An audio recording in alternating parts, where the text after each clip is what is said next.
आज हम political science का एक महत्वपूर्ण टॉपिक उदारवाद के बारे में थोड़ी चर्चा कर लेते हैं। उदारवाद को अंग्रेजी भाषा में लिबरलिज्म कहते हैं, जो अंग्रेजी के शब्द लिबर्टी से बना है, जो लैटिन भाषा के शब्द लिबरालिस से बना है, जिसका अर्थ है स्वतंत्रता। इस विचारधारा का सर्वप्रथम जन्म कहाँ हुआ? इस विचारधारा का सर्वप्रथम जन्म यूरोप में 16वीं व 17वीं शताब्दी में हुआ।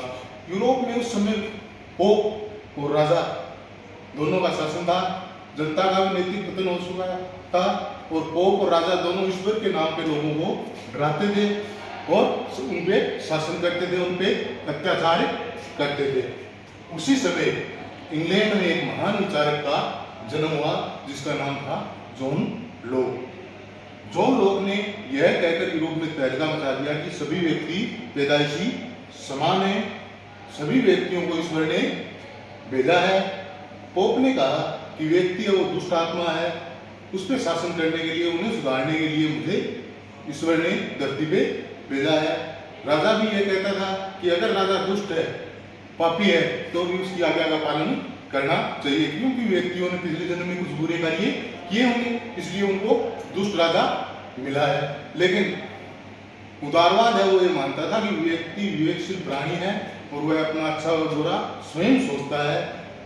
वह अपने अच्छे और बुरे स्वयं सोचने के कारण ही उनको स्वतंत्रता दी जाए। कोई किसी को भी ईश्वर ने धरती पे नहीं भेजा, या सभी को भेजा है, राजा को अकेले को नहीं भेजा। तो इस प्रकार उदारवाद का जनक है वो जॉन लोक को माना जाता है। उदारवाद का घर है वो इंग्लैंड को माना जाता है और उदारवाद की बाइबल पुस्तक है वो जॉन लोक की पुस्तक है, two treatises in civil government, उसको उदारवाद की बाइबल पुस्तक मानी जाती है। अब उदारवाद का जन्म यूरोप में होने का क्या कारण था?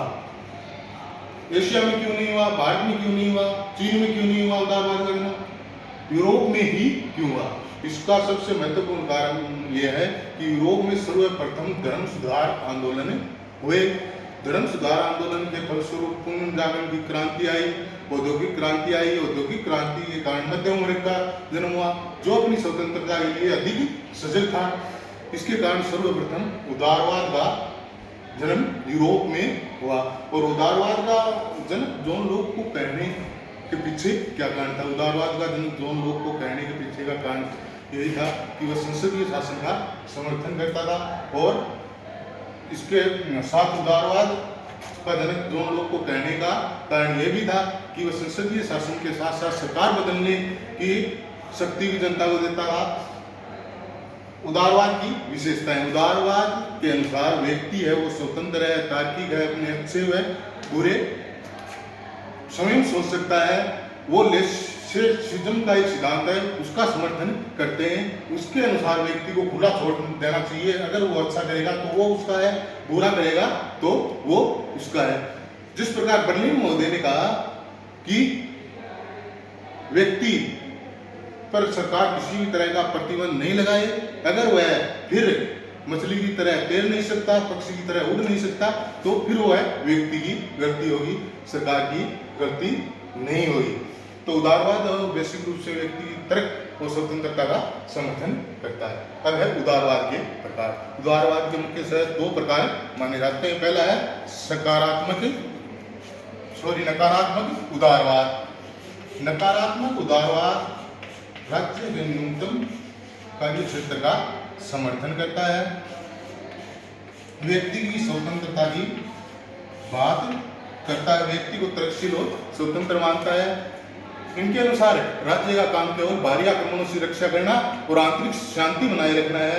व्यक्ति के कार्यों में हस्तक्षेप राज्य को नहीं करना चाहिए। तो सबसे पहले जो विचारधारा आई वो थी नकारात्मक उदारवाद।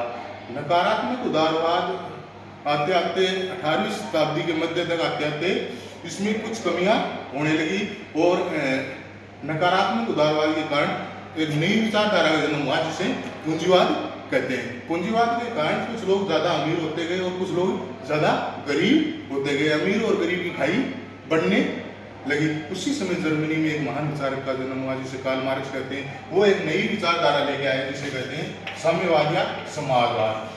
साम्यवाद और समाज उन्होंने नारा दिया कि दुनिया के मजदूरों आप एक हो जाओ, आपके पास होने के लिए कुछ नहीं है और जीतने के लिए सारी दुनिया पड़ी है। तो अमीरों को छोड़ के जितने भी मध्य उम्र और गरीब लोग थे वो कौन सी विचारधारा से जुड़ने लगे? साम्यवादी विचारधारा से जुड़ने लगे। तो उदारवाद के जो भी विद्वान थे उन्हें बेचैनी होने लगी। उन्होंने फिर नकारात्मक उदारवाद में कुछ सुधार लाने की सोची और दूसरी विचारधारा लाए जिसे कहा जाता है सकारात्मक उदारवाद। सकारात्मक उदारवाद कल्याणकारी राज्य का समर्थन करता है। कल्याणकारी राज्य के अनुसार ये है कि राज्य है वो तार्किक प्रतिबंध व्यक्तियों पे लगा सकता है। राज्य गरीब व्यक्तियों की सहायता के लिए कुछ टैक्स है वो अमीरों पर लगा सकते हैं। सकारात्मक उदारवाद का जनक है वो J.S. मील को माना जाता है। उन्होंने सबसे पहले इंग्लैंड में भूमि सुधार के लिए राज्य के प्रतिबंध की सिफारिश की थी और विस्तृत रूप से सकारात्मक उदारवाद की अवधारणा है वो थॉमस ग्रीन लेके आए, जिन्होंने दरिद्रता नशाखोरी पर प्रतिबंध लगाने के लिए सरकार को पत्र भी लिखा। तो विद्यार्थियों ये आज की अपनी एक विचारधारा थी उदारवाद। धन्यवाद सभी।